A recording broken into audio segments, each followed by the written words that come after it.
Dillard. I was in the third group to go to Thailand in 1962 at the beginning of training until 1965. I was assigned to Bangkok, a teacher's training college in Bangkok, at a time when Bangkok was much different than it is today. At that time, Bangkok was like a big garden.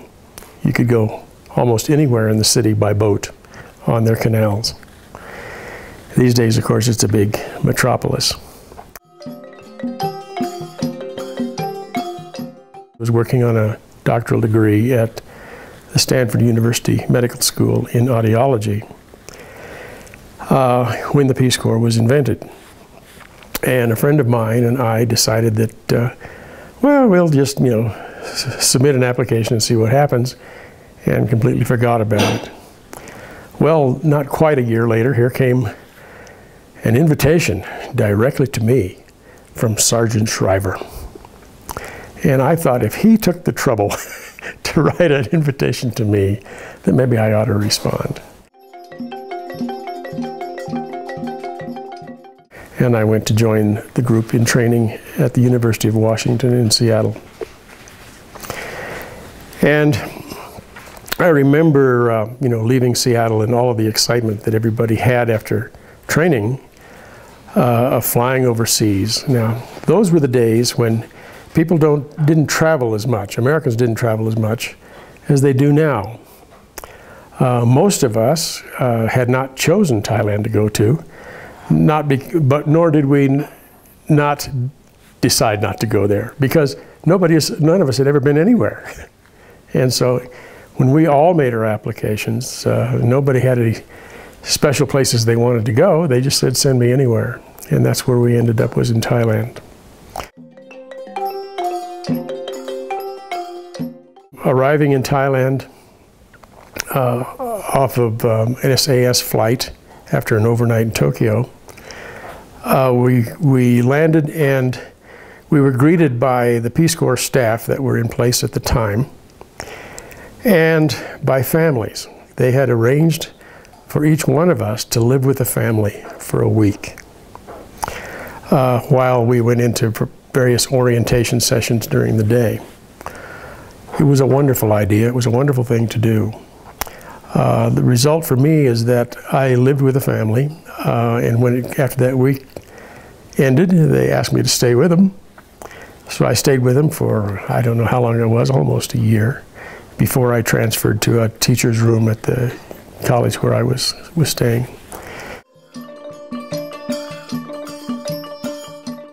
The benefit of that is that I've been in touch with that family since that time, and since my career has taken me to Thailand many, many times. Theoretically, today I can go back there and I can sleep in my old bed. I'm still in touch with the family. We saw them as recently as 2 years ago. So that's been a very, very long-lasting relationship. I made many other friends as well. Some who came through professional relationships. When we later lived in Washington, D.C., the children of friends of mine from Thailand who had come to the U.S. to study often stayed with us. And even some of the fellow teachers that I had, or some of the students that I had, came to visit. But I think all of you will know that foreign students, when they are at U.S. universities, when they close up for Thanksgiving and for Christmas, they've all got to go somewhere else. They've got to get clear out of the dorms. Well, then that's when our house became the dormitory. And so they used to come and stay with us for long periods of time. Absolutely delightful, and a very, very rich experience for that.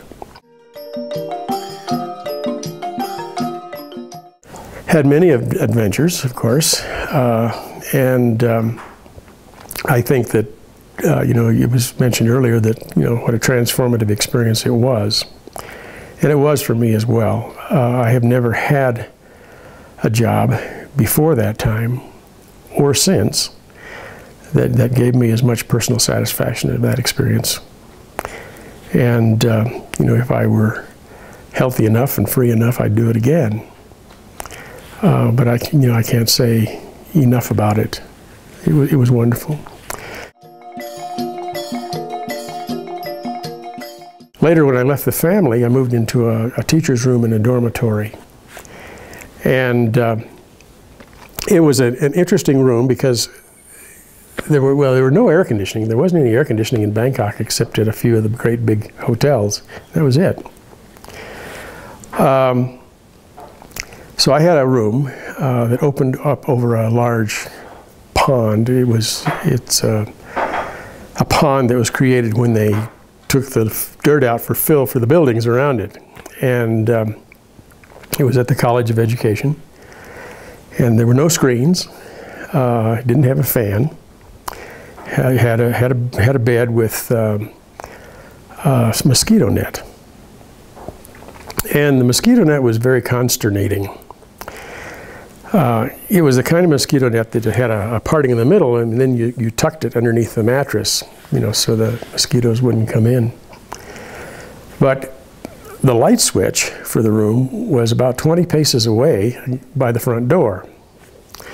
So at nighttime, I'd go to bed, I'd open up the net and I'd crawl in, lay down, stretch out, getting ready to go to sleep. Here's this mosquito inside the net.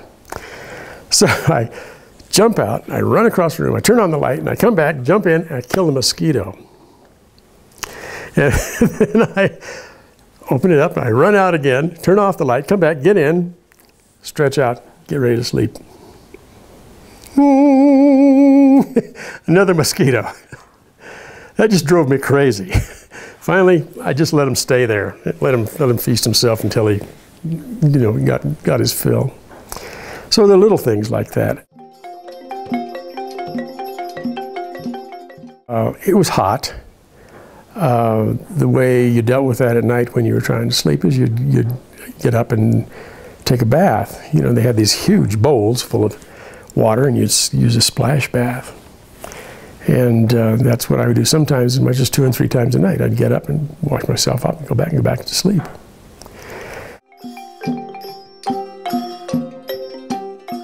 I went to school every morning on what was called out to the main road, which was called a tuk-tuk, which is a small 2-cycle engined motor scooter with a little cabin built on the back that would hold as much as 6 people. And they go tuk tuk tuk tuk tuk tuk. That's where the name comes from. We would call it putt putt. It would take me about half a mile out to the main road. Then I'd catch a bus and go to school every day. I used to take 2 spare shirts with me every day. My students were college freshmen. They were called freshies. Looked crisp all day long. I had to change my shirt twice a day.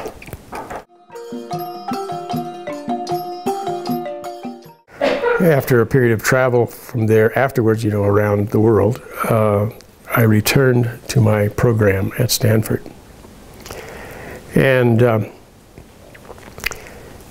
things were not the same. I still had a very generous fellowship for my studies. I stuck with at Stanford for another year, but I couldn't see how my chosen field was going to get me back overseas again. Whenever I had my the check that arrived, periodically for my tuition and living and that sort of thing, I'd think, what shall I do with this money? Shall I stay here? Shall I go Zoom? Well, I knew I couldn't just take the money and leave.